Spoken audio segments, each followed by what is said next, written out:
Dreamweavers invites you to join Carol and me for a discussion about the men and women in our dreams as symbols of the archetypal masculine and feminine principles. You know, in classical Jungian literature, men and women are symbols of the opposites in one's nature. And Jung wrote that actually in his writing it's as if the consciousness is masculine and unconscious is feminine, which is a great deal of trouble for us now, right? That we know now about a kind of feminine consciousness as well as a kind of masculine unconsciousness. But in classical Jungian literature, these great energies of separation and reunion are represented by men and women in dreams. And Jung called the man in a woman's psyche her animus, and the woman in a man's psyche his anima. This notion of the opposites being contained in one is also what's symbolized in early brain research. Did you read Robert Ornstein's early, I guess it was the 60s, when he did split brain research. And we still use that in many of our discussions about different ways of knowing. And basically he said that the left side of the brain controls the right side of the body. And that has to do with thinking in rational, logical kind of ways, with language, with analytical processes, with time cut into units, you know, with linear kind of thinking. And the right side of the brain controls the left side of the body, which has more to do with a kind of global, intuitive recognition, like recognition of voices and faces is familiar, or a diffuse processing, not so much analytical, but diffuse processing. And that's pretty common, you know, like there are books even about drawing from the right side of the brain, right, so that we get a different consciousness. And Ornstein called those different consciousnesses, masculine and feminine also, that the left side of the brain was related to masculine consciousness and the right side to feminine consciousness. In Native American literature, there also is this differentiation of using men and women to represent the two great opposites. When Hemathist, I never know how to pronounce it right, Storm, the book Seven Arrows, which was also in the 60s, I'm dating myself, right, but this literature is out of that period, our consciousness of it. And I loved the poetic way he said it, of that in every woman there is a reflection of a man, and in every man there is a reflection of a woman. So there's, in every person, these two opposites are held and contained, but in a different way. Plato also talked about the opposites and their joining in his treatise about the round ones. Do you know that? They were called zygotes, right? Yeah, I like that. I like his image of the round ones as really illustrating that what we're talking about is that in every woman there is a masculine part, and in every man there is a feminine part. And one of the things that's really important, particularly in relationship, is to understand that each one of us carries those two parts. And I think Plato's image is a good one. Yeah, because the round one then, I keep my glasses, the round one symbolizes an image of wholeness in which both the masculine and the feminine are contained in each individual. Mm-hmm. I think Robert Johnson actually has the picture about relationship of individual to individual, and that the relationship is the little part where the two holes are joined, or that little almond shape, and he does some talk about that in his book, inner work, I think. But basically it's this notion of wholeness divided into two basic halves, masculine and feminine principle. Now, Jung actually, in Psychology and Alchemy, talked about masculine and feminine as the two great polar opposites. And you want to read that? Yeah, he says, although men and women unite, they nevertheless represent irreconcilable opposites, which, when activated, degenerate into deadly hostility. This primordial pair of opposites symbolizes every conceivable pair of opposites that may occur: hot and cold, light and dark, north and south, dry and damp, good and bad, conscious and unconscious. Yeah, and Jung's psychology is filtered, this notion of the opposites filters throughout Jung's psychology, and particularly the masculine feminine as representing these two opposites that won't go together. One could think of it as two different directions of energy also, right? As the masculine as being the energy towards separation, pulling things apart, and the feminine as being toward joining. So there's this continual breathing of joining and separating, joining and separating. Right? Yeah, one of the things that really occurs to me is that in our knowledge and the history of our thought up to a fairly recent point, we identified all of the masculine with what was out there in a man, right, and all of the feminine with what was in here as a woman. Right. And the concept that we're really dealing with today is this concept that we are looking at ourselves for those parts of us that are the masculine and those parts of us that are the woman, or the feminine, whether we be male or female. Right. That's a really, that if one identifies with the archetype, and that's what we've done traditionally, is to identify individuals with the archetype. But if we see that the body itself is a symbol of the archetype, man is not only masculine, he's a symbol of, a man's body is the symbol of the masculine, but every man contains both the masculine and feminine principle, right? So let's talk about these archetypes, right, in an archetypal way. Right, and just review for the viewer what an archetype is. Yeah, an archetype, Jung called archetypes as the basic pattern of energy. You can think of it as a propensity for energy to come together in a particular way. So an archetype is always a process or in flux, right? And it forms an image. It's a pattern. It's a pattern. Right. It's a pattern that has the propensity to form an image. So the archetype of the masculine, for example, we think of as divided into various aspects. One is that besides a man's body is the sun. The sun itself is a symbol of the masculine, or solar consciousness, we could call it. I mean, it's a new way of thinking about masculine and feminine that kind of gets us out of the gender dilemma. We could think of it as solar energy, right? And solar energy, if you think of it as the sun itself, is a symbol of it. It's energy. I mean, we use solar energy. It's basic creative energy. It's light. It's heat. It's warmth, right? So that might be symbolized in one's paintings or in dreams as the sun itself, or as a particularly bright light, right? The solar consciousness has to do with differentiated, clear, focused consciousness, right? Right, so when a man or a woman dreams of a sun or a bright light, right, after they do their personal associations and the cultural associations, right, it's really important to focus on the archetypal associations of that because they are images of the masculine. Right. Well, because that gives you the basic underlying energy principle. Right? You go deeper and deeper in the psyche, and there's the archetype, the masculine represented as sun. Another aspect of masculine energy is the man himself. You can think of a man's body as being a carrier of the archetype of the masculine. Now, a man is not just masculine, but a man's body in the dream symbolizes masculine energy. That symbol, for example, the everyman. Every man. In other words, a man is in some sense every man. Right, that's right. That's symbolic of the archetype. It doesn't say anything about this one particular man, but men or masculine energy in women.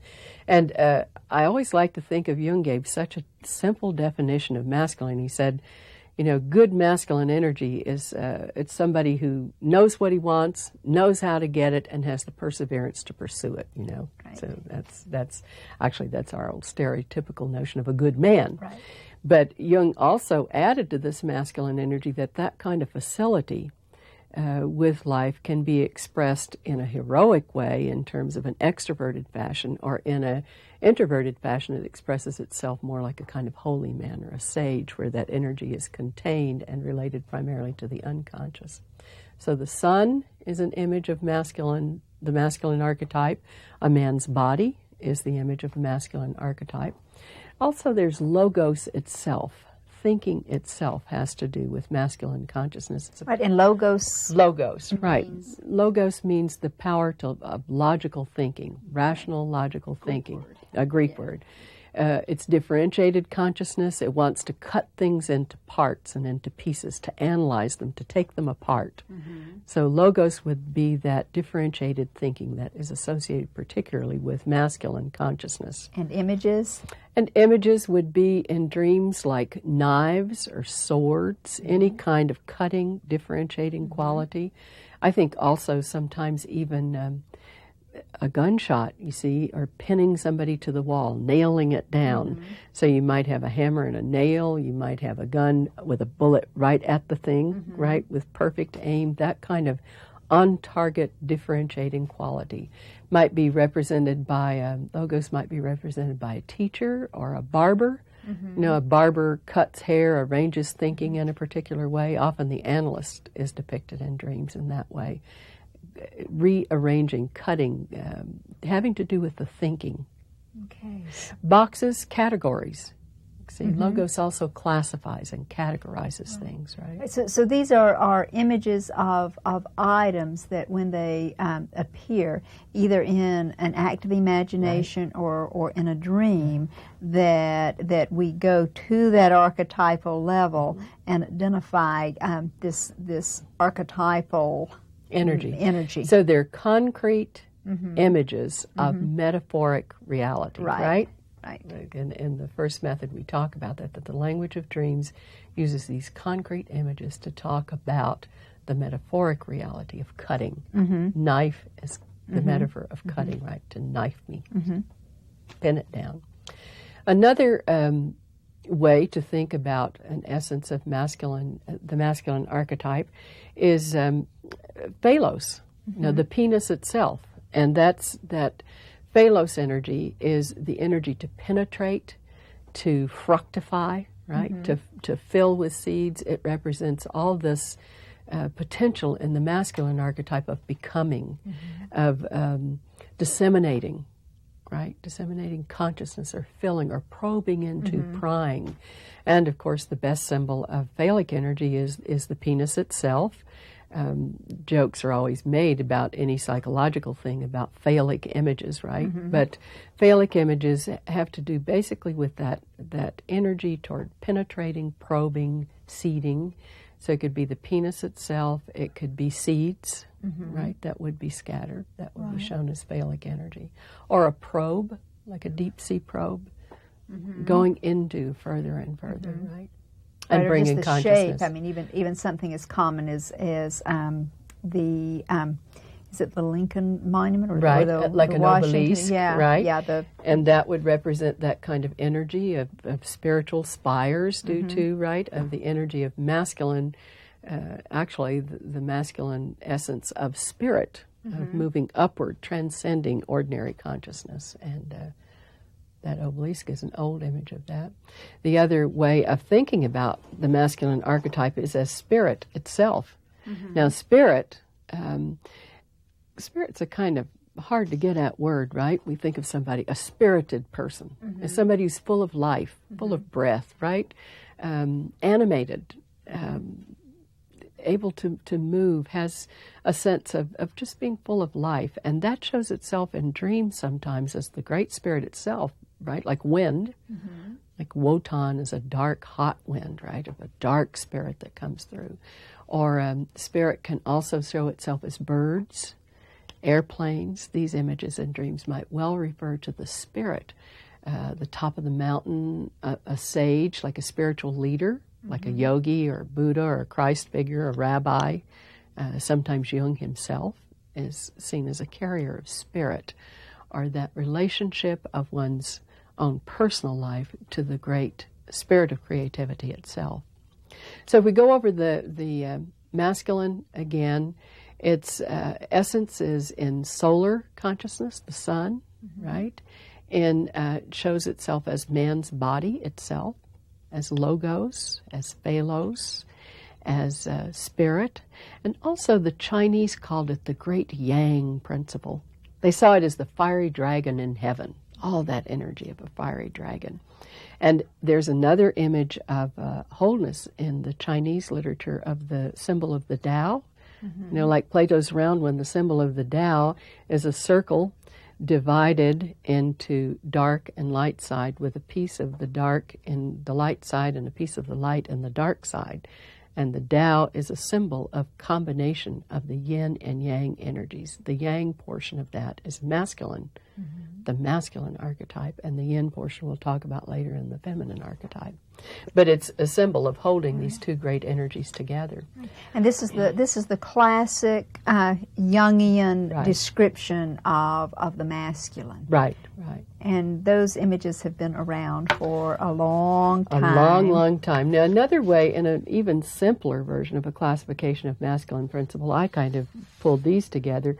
Mrs. Jung, in her writing, delineated the masculine just a fourfold structure. And it's a usable frame of reference, too. And she talks about the masculine as, first of all, power, just basic energy, action or deed, word, and then spirit. So that's a fourfold differentiation of the masculine that's easy to get at. And all these qualities are not limited to men, right? It's hard to remember because we have previously stereotyped and thought the masculine archetype belongs to men. It does not. It also is an energy for women. The Greeks had a wonderfully differentiated consciousness about archetypes, and their pantheon of gods were faces of the archetypal energies. And their basic division of the masculine archetype were in their gods like Zeus, Father Zeus. You know, the stories of Zeus are basically about his making love to every woman in the land. And generally, he likes to come and make love to a maiden, a human maiden, and get her pregnant by him. So Zeus is seen as the great fructifying power, that he brings heavenly material to earth. Right, he's really the phallic energy. That's right. He's the phallic penetrating energy and seeds the earth with new possibilities everywhere. Right. He also had that power. A lot of power. Yeah, a lot of power. Right. Big wind. Right. Another god that is common in Greek mythology is Mercury, and Mercury would be symbolic of the swift, quick intelligence of the masculine principle, messenger. Connecting thoughts from here to there. Mercury shone with wings on his heels and wings on his hat, you know, and he's swift intelligence. The Greeks had Mars, the god of war. See, would carry all that energy of aggression, or in its related way of assertiveness, power to get things done. Action, right? That's the action man, right? Power and action combined. Right. Yeah. Apollo is a wonderful, beautiful example of the masculine archetype, and Apollo symbolizes particularly form out of chaos. Apollo brings order. You know, Apollo's the god of order and reasonableness. Things become beautiful in order, like music or thought is organized. As Apollonian is to be in good order, aesthetic order.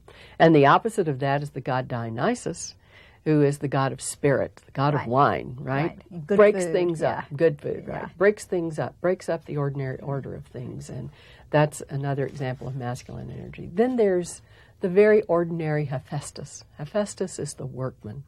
He does a craft. He's the blacksmith in the Olympic gods, but he's the representation of that good energy of the masculine to have skilled labor, craft, whether it's a crafting in words or crafting furniture or sewing clothes, right? That craftsmanship of everyday reality, creativity in its everyday reality. Yeah, so to quickly review, the Greek gods showed the masculine in the images of Zeus as propagating power, Mercury as intelligence, Mars as aggression or power, Apollo as order, Dionysus as disorder, as it were, new spirit, creative spirit, and Hephaestus as the real ability to create something incarnate, craftsmanship. Right. So we go from the very earliest stories that embody the masculine, from the Greeks, and then to the Jungian. Well, the Jungian, Emma Jung's more. Well, I made those up of sun, man, yang, logos, phalos, and spirit. Right, and then a woman's look at the male principle. Another woman's look, Mrs. Jung, as power, action, words, and spirit. Right. Let's look at the feminine. Okay.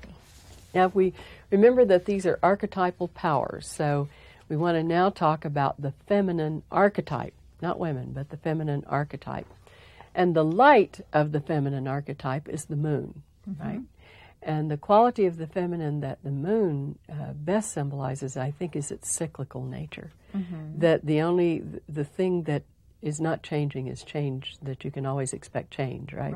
The moon is a cyclical light, it's ever changing, which is like the feminine nature. The feminine archetype is continual changingness. It's reflected light, so there's this reflective quality in feminine consciousness, or in the principle of the feminine, and the moon is the other heavenly body. Then the sun often shows up in dreams or drawings or active imagination as the moon itself, either the full moon or the dark of the moon. It has to do with the cyclical periods of menstruation. Old women's rituals were related to this power of the feminine. The tides. The tides, so it has to do with the ocean and with water. But all that kind of essence of the feminine archetype that's about changing, waxing and waning, becoming and letting go, is a very deep archetypal principle.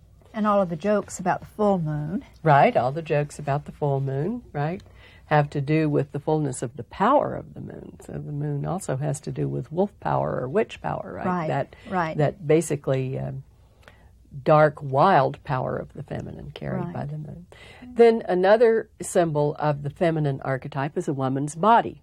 Right, a woman's body itself. Just as the man's Just as body. a man represents the masculine, is a symbol of the masculine archetype, a woman is a symbol of the feminine archetype, whether it's in a man's dream or a woman's dream. And in classical drawings, women carry that, right? They represent feminine consciousness, or the feminine principle. Right, and since most of the artists, the classical artists were men, on canvas, you really have that the archetype. Right. The man is embodying with the picture of the woman's body and the woman, those archetypal qualities. No ordinary woman.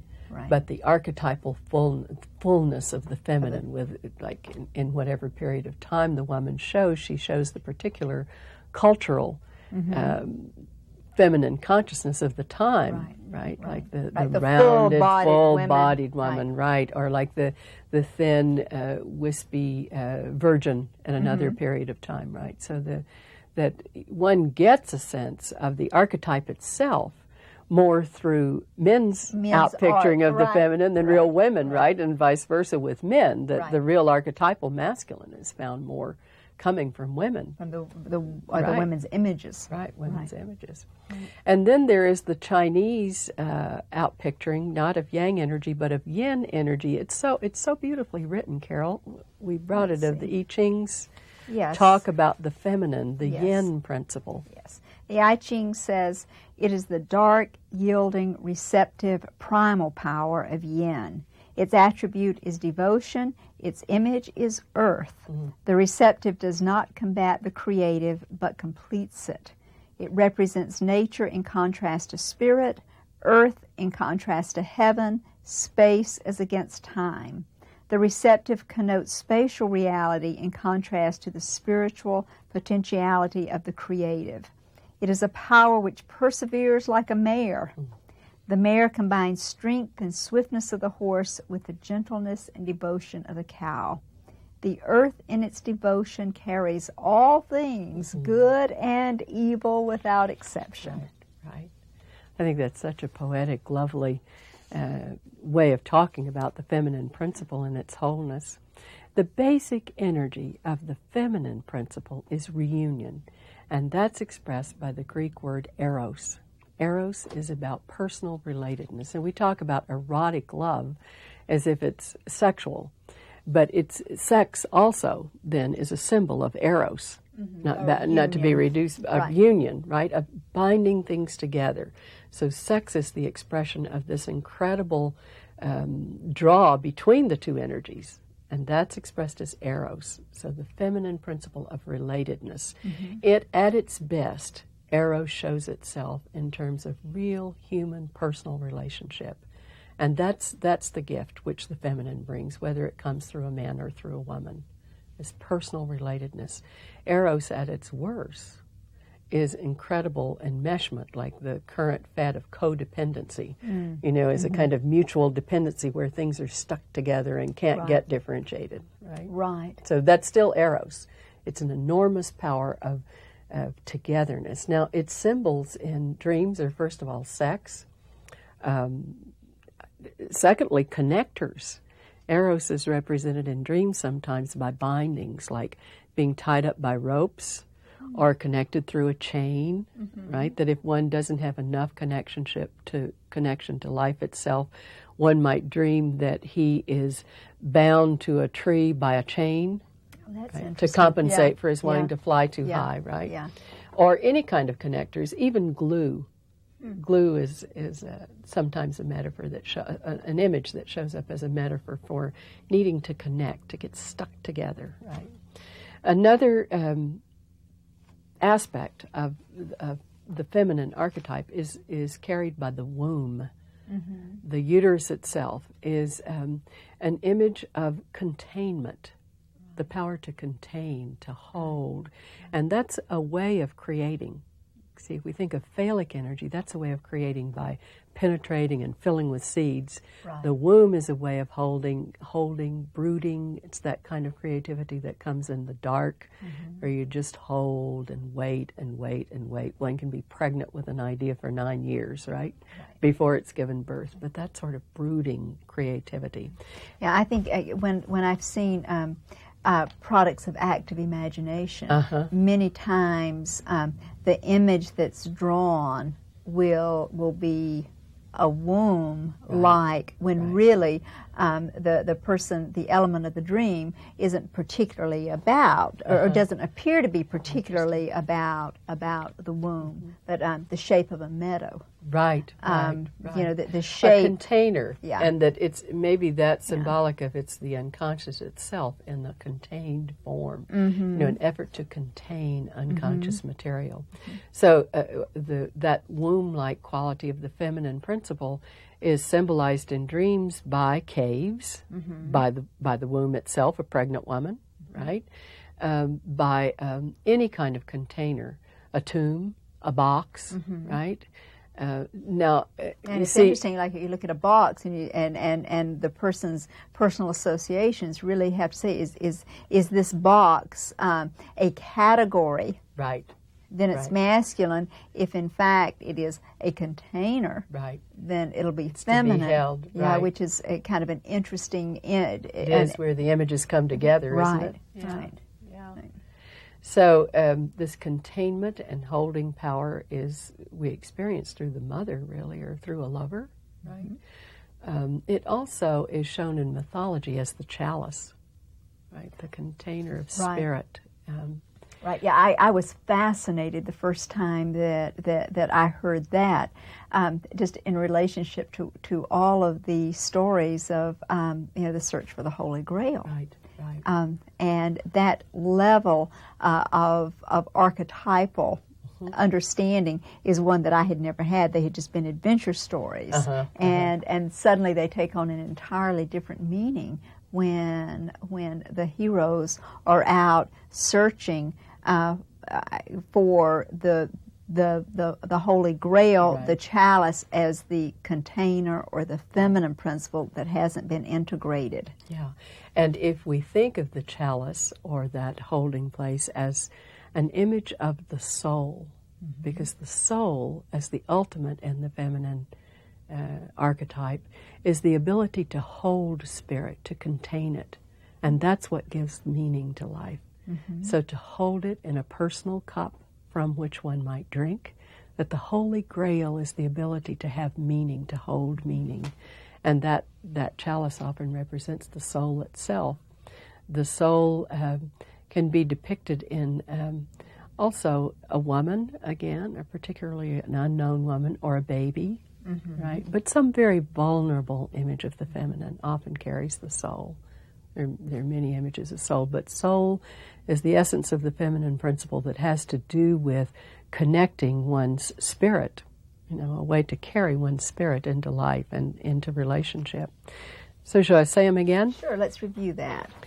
The moon as ever-changingness, woman as a woman's body as a symbol of the feminine principle, yin, the great creative power of devotion and holding and containing, eros, binding, coming together, uniting.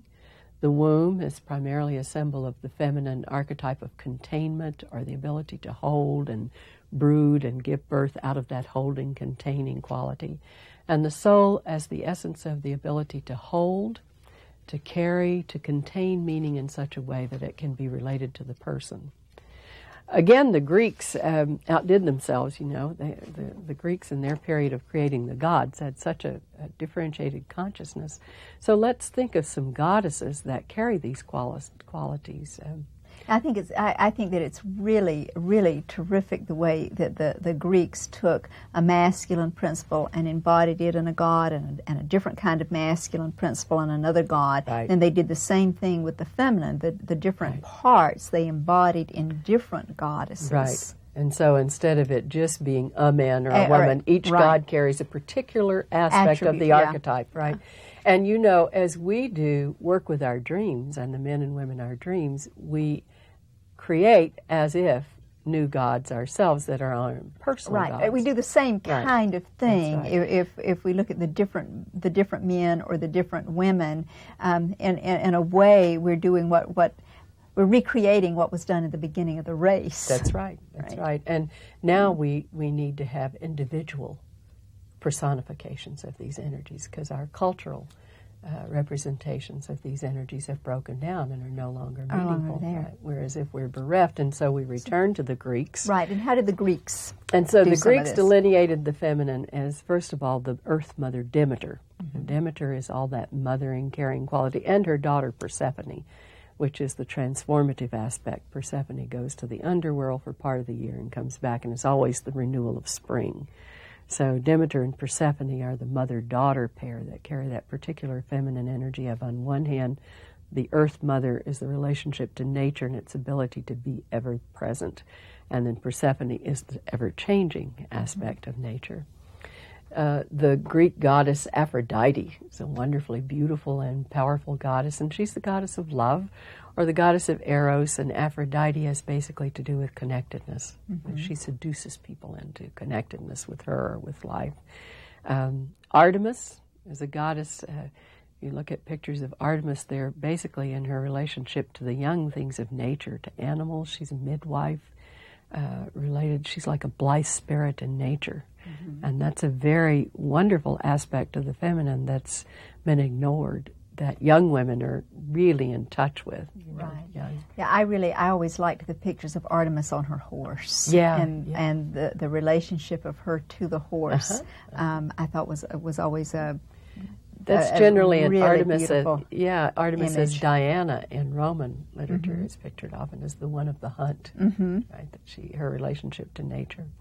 Then there's Athena, whom we do know a lot about. Athena is the goddess of wisdom, and interestingly, Athena is the goddess who has as her breastplate the mad woman, the woman with snake hairs, right? The Medusa itself, which Perseus brought her. But I think of Athena as that wisdom out of the feminine of having put on our chest the having dealt with Medusa energy, which is like having snake hair. You know, if you're run by Medusa, you can't really get one snake out and do something with it. It's like your thinking is all messed up like a bunch of snakes.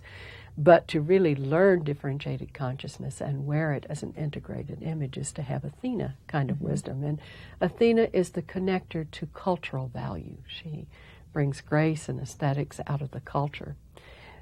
Aphrodite relates one to personal value, and Athena relates one to cultural value.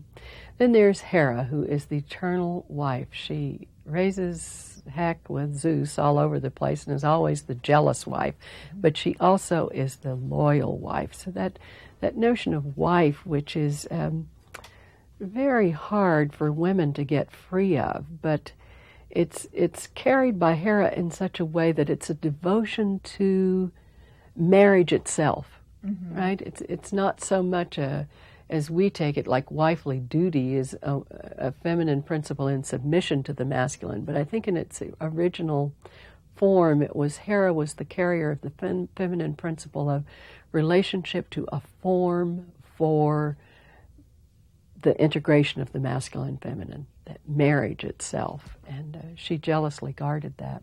And it's interesting how she's differentiated from Demeter and Persephone, from the mother, daughter. The Greeks had a different goddess as the wife. As the wife, right. That they're different aspects of the feminine principle, right. Then there's Hecate, which is a wonderful dark goddess. She's the goddess of the crossroads. And it's that, I think of it as that particular knowledge and wisdom about in women and in women and in the feminine principle. There I make the mistake too of identifying women with the feminine principle, but in men and women, of that particular ability to make a choice, to see both the past, the present, and the future at one time, to see how things come together at the crossroads. And she also has to do with death and bringing the dark side of the feminine into life. Hestia is a wonderful sort of playing goddess like Hephaestus is of the masculine. Hestia is the goddess of the hearth, and she's the one who keeps the fire burning. So it's that...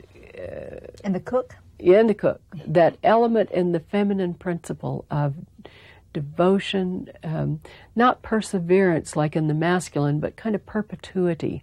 You know, that things go on and on and on. For example, that Hestia energy, I think, is coming up into consciousness in us women right now, as we're particularly interested in how the feminine energy is carried down through our lineage. You know, what are the traits my grandmother, great grandmother, mother had that are the roots of my femininity, and that'd be like the flame at the hearth. The mother line would be like Hestia's duty of keeping alive that particular genre, right? It's interesting. There's some aspects of that seem to me to show in the traditional male role in terms of the feeding, the care, the duty to provide warmth and shelter. That is a very easy way for a man to be in touch with the feminine parts the Hestia part of himself. Would be the part of him that really does work hard to make a home. Right. That he keeps the home fires burning. He brings the match that keeps the fire going, the oil to keep the fire burning. Make sure that the food is on the table. That's right, that provider notion. To review that. All right, that the goddess is Demeter as Earth Mother, Aphrodite as basic personal relatedness, Artemis as relationship to nature, Athena as connection to culture, Hera as connection to the archetype of marriage itself, Hecate as decision-making, connection to time, past, present, future, and death, and Hestia as connection to the eternal flame, the hearth. Right. There's a simpler construct about the archetype of the feminine that we talked about in our tape on the men and women streams in classical Jungian literature. It's presented in Tony Wolf's article about the archetype of the feminine. And it's basically a fourfold structure again, remember that? Right. The mother, she talks about the mother and its opposite, the medial woman, or the medium, and the Amazon and its opposite, the Hetaira. Now the mother, we know about in positive and negative ways. The mother is all that energy of nourishing, giving birth to, nourishing, protecting, and its negative side of killing, devouring. The medial woman is the other side of the connection to the unconscious itself, right? That she mediates between persons and the psyche. She's like a witch, a good witch or a bad witch. The Amazon would be like an Athena. She's a woman who's related to her masculine side very well, that she can assert herself. She's not dependent on a man for her identity. She has her own identity. The opposite of that is the Hetaira, who is completely dependent on the man for her identity, because her identity comes in reflecting a man's soul. Right. So those are our classical, Jungian classical delineations of the feminine archetype. And again, to remind ourselves how hard it is not to identify those with women. Right. That's one of the things that that I always think about, even with Tony Wolf's description of the feminine. Even though here we have a very sensitive, conscious woman talking about the feminine, that so many of these labels and descriptions came out of a very masculine era, when masculine thought, masculine education, and really the masculine control of the way words were used and the labels that were used. I think it's going to be really interesting to see how the concepts of these archetypes develop over the next while. Because I look at these four categories and say, oh, okay. It seems to me that's very important to think about, because consciousness itself in the early 1900s, you see, was dominated by the masculine principle, and it needed to be. I mean, we women could hardly care less about differentiating into four categories, right? I mean, the feminine principle is not interested in that kind of differentiation. Well, that's and a really classical way to look at it. Yeah, as women, right. But what if we're in a new way of thinking in which the interest is actually much more feminine, in a way of how to, like we talk about chaos theory, that we're now at a time when we have the consciousness to be able to hold an image of chaos as a meaningful consciousness and allow that to be. I mean, in the paper this morning in the LA Times, there's an article, this little article about a new wave of physics in which atoms are shown in heat.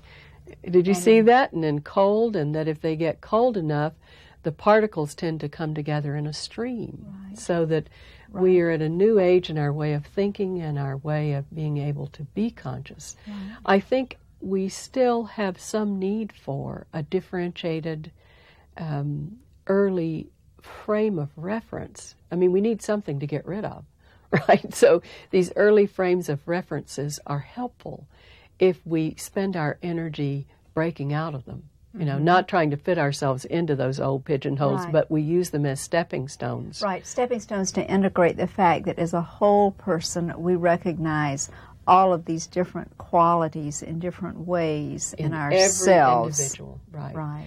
And these are ways of thinking about, because in actuality, the dreams are behind consciousness in some way and ahead in some ways. So in some ways, people who are just beginning to work on their dreams will have dreams that these categories fit very well, right? And are very helpful. And they're a beginning frame if we use them as stepping stones, not as end boxes. On the other hand, the unconscious also is bringing the newest edge, and other people who have worked for a long time, or sometimes just as a vision, people will have a breakthrough of consciousness in which this division into opposites makes absolutely no sense. Mm-hmm. And we're in a period at the beginning of the new century when all opposites are breaking down, like the dropping of walls between East and West, right? That this is a period of chaos in which the principle of opposites may not be as effective in the future as it has been in the past as a way of thinking about the human psyche. Yeah, let's look at how these archetypes impact on relationships between men and women. All right. Do we have time to talk about, I think actually the way they operate between men and women is that if we don't get conscious of these energies, that's the other couple in any man-woman relationship that tends to take over the relationship and make it go unconscious. Okay, now what do you mean? Well, I mean, for example, Jung talked about a marriage quaternity in which he showed the man and the woman. And behind the man is his image of the feminine, is the woman in him. And behind the woman is the man in her. So the unseen pair, Jack Sanford wrote a book about it called Invisible Partners. The unseen pair in the relationship is his feminine side and her masculine side, or the anima and the animus. And these are the ones who get into it. Right, yeah. right. Yeah. So when a man and woman try to get together, if they haven't become conscious, if the man is not conscious of his anima, or the woman conscious of her animus, what will happen is that the unconscious part of the relationship begins to take over. And when a man falls into an anima mood, for example, it triggers the woman's animus. And the animus will come after the anima with his long sword and hack her down, because she wants to know, what are you feeling? Come out of that dark cave, get out of that dark mood. Or if a woman falls into the animus and gives all kinds of opinions and unthought out ideas about things, or shoulds and ought tos, the man will sulk and peeve and be taken over by his animus. So it's very difficult to stay conscious in a man-woman relationship unless one gets conscious of his contrasexual nature. Right, because sometimes you're going to have the man relating to the woman's masculine side, which is the animus. Right. Sometimes you're going to have the woman relating to the anima. Right. Then other times you're going to have the female side relating to the masculine. And that's when all hell's broken loose. Somebody needs to call time out. Yeah, and I know in relationships with my husband, every once in a while when we get into some real, something we both feel strongly about, I really try to consciously step back and say, now wait a minute, are we really talking about the real issue, or have we got a contest going here? Right. Is this man to man? Yes. Is this man to man, or sometimes is it woman to woman? Right. Right. Yeah. Well, and I think the work one needs to do, and the power of working with dreams and becoming more conscious oneself, is that as an individual relates to the masculine and feminine in his or her own nature, it's less likely to be projected onto one's partner or to get activated unconsciously in a conversation. Right. Now, what do you mean when you say, you so quickly say projected onto the partner? Right, okay. What do you mean when you say What that? I mean projection is we don't do projection. It happens to us.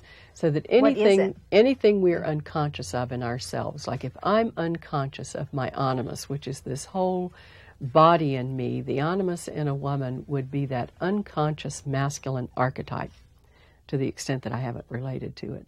So it's like a group of men, or it's like the judge or the general.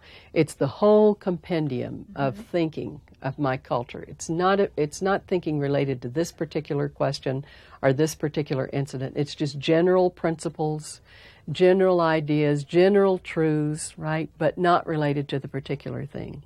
So if I don't get conscious of that, I can be totally identified with it so that my mouth is given over to that, right? And I sound like Benjamin Franklin's Book of Good Wisdom or the Bible itself, right? I can quote Jung, whoever.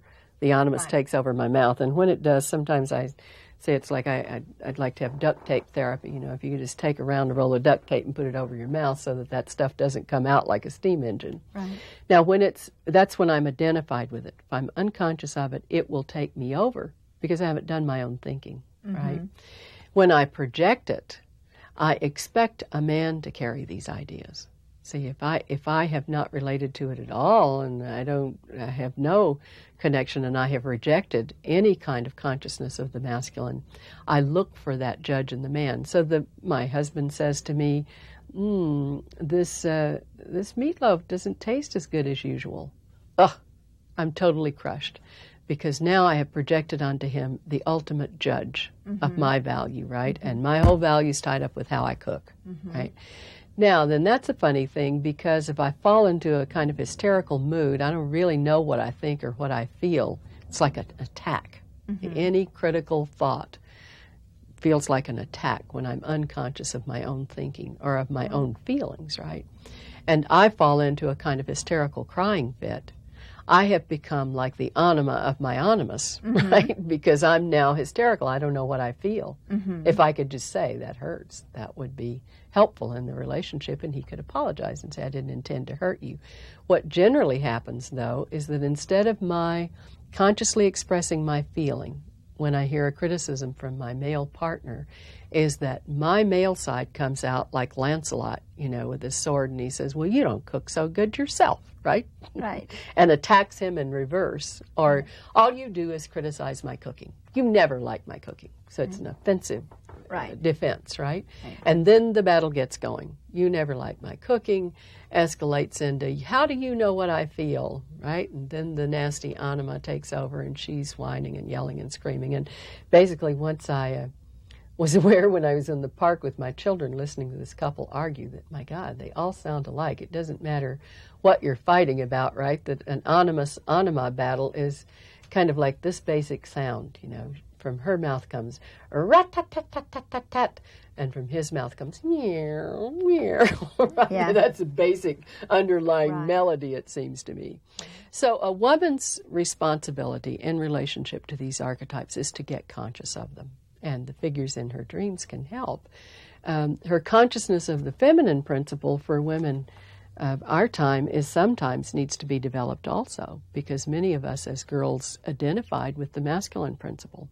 Because it was girls were not supposed to think or get clear-headed or have any power to do. So we identified with the masculine, we swallowed it hook, line, and sinker, and it became the frame out of which we operated. And we learned to think in that way. So for some of us, our task is to really relate to the feminine principle. You know, and women's liberation, I think, has been about liberating us from a stereotypical identity with the feminine principles, where we're considered nothing but an Aphrodite, mother, or those aspects of the feminine we've talked about. But on the other hand, some of us have needed to be liberated from the masculine within our natures so that we could reconnect with the feminine. Right? So that's every woman's task as an individual, and the symbolic activity of processing one's dreams really helps one learn to develop a symbolic attitude and to become conscious of these archetypes infiltrating her own consciousness, so that she has a choice about her relationship to the archetype. She can be thoroughly related to the feminine principle, not possessed by it, and she can develop a relationship with her masculine side, in which the masculine side becomes not a judge and not a critic cutting her down by general principles, but a real support for her own individual development. Right, and the man's development. And the man's development, on the other hand, really depends on his relating to both the masculine archetype and the feminine archetype. Some men have been so identified with their mothers that they don't know how to relate to their masculinity. They don't know how to be in the world as a man. They're not a stereotypical man, like a John Wayne or something, so how do they relate to the masculine principles? The new literature, like with Robert Bly and some of the men, is about men having been abandoned by their fathers. So the man has to make a sense of his relationship to the masculine, about his feeling of himself as a man. And he can do that with men in his life or men in his dreams. Now, the feminine in his nature shows up as women, in his dreams, women in his life on whom he projects the feminine, and also in his dark moods. So Jung's suggestion was particularly to approach learning about the anima and relating to her through paying attention to your moods. Yeah, I think about men, in their development. I think about the initiation rites and this dream of a young man who dreamed that he was as if on an operating table, blinded by a great white light. The experience was terrifying, but for a strong man's voice in the background which said, "Do not be afraid." It's a lovely dream, isn't it? Mm-hmm. And you see the initiation is into the masculine. He's on a surgical table, which has to do with cutting into. It's a great light, like solar consciousness, and there is a good wisdom figure that warns him, you can tolerate this, do not be afraid. Right. You also have a dream about a man's relationship to his anima, or this notion of mood. Now, Jung suggested to men that they personify their moods, that they give the mood a face, name it, act as if it's a voice that has a woman behind it. And this man did this work when he was in a deep depression. So hear this dream. I am on a plateau. There's a circular volcanic rock containing a pool of black water. A woman in black approaches and changes the black water to clear. Another woman with long blonde hair and a long white gown creates several clearer circles in the pool, 3 of which are crystal clear. Each of these circles has a flame. Each flame is tended by a person. I am assigned the one on the right. As I approach, the flame dies out. I blow and the flame returns. It is alive and happy and very young. I know I will always tend it. Each of the flames is different. The one on the right of me is in charge of the flowers, and the flowers are growing very rapidly and beautifully. It's such a beautiful dream about, you see, the differentiation happens from these black pools of depression into the light that comes into them, the clearing of that depression as the women in his unconscious help him. And this is a man whose depression can flower into relatedness in life, perhaps a love affair, or poetry, or a beautiful relationship to feeling. Right, so that develop of the man getting in touch with his masculinity through initiation, through really recognizing the feminine, the anima in him, in himself, and making all of that a part of himself. Right. Another, another really a good image of the masculine, feminine is that of their coming together in a union. Jung said, seldom or never does a marriage develop into an individual relationship smoothly and without crisis, the male and female coming together. But there's no birth of consciousness without pain. And it is very painful. And if one can approach marriage or relationship in a psychological attitude or a symbolic relationship, the difficulties then become stepping stones for building individual wholeness. One pulls out of the relationship and develops a relationship to his or her own masculine and feminine principle, being a whole, round one. And as each of them does that, they're 2 individual, 2 whole persons relating instead of the awful mess of 2 people trying to relate to their other half through the other.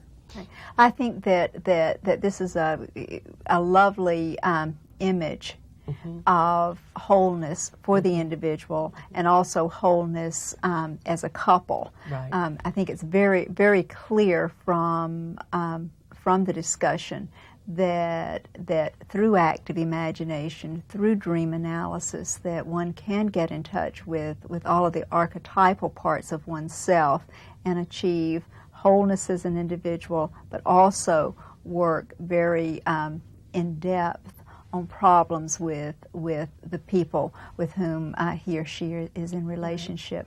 Thank you, Elizabeth.